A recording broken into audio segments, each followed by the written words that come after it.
YouTube আসলে কিভাবে টাকা দেয়, কি নিয়ে ভিডিও বানাবো, আর ভিডিওই বা কিভাবে তৈরি করবেন।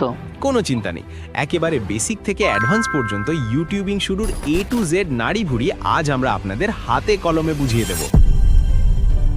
আজকের ভিডিওটি শেষে ইউটিউব ক্যারিয়ার নিয়ে আপনার মনে আর কোনো কনফিউশন থাকবে না।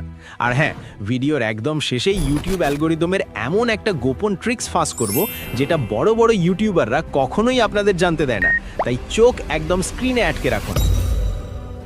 প্রথমেই আসি সবচেয়ে লোভনীয় প্রশ্নে, ইউটিউব আসলে টাকা পায় কোথায় আর আমাদের দেয় কোত্থেকে? ধরুন আমাদের দেশের কোনো বড় কোম্পানি যেমন প্রাণ বা বিকাশ তাদের একটা প্রচার চালাতে চায়। তারা ইউটিউবকে 1000 টাকা দিল যাতে ইউটিউব মানুষের কাছে তাদের বিজ্ঞাপন পৌঁছে দেয়। ইউটিউব তখন সেই বিজ্ঞাপনটি আমার বা আপনার ভিডিওতে দেখিয়ে দিল। এবার ইউটিউব হবে আপনার ওই ব্যবসার পার্টনার। সে ওই 1000 টাকা থেকে নিজের পকেটে রাখবে 450 টাকা বা 45%, আর বাকি 500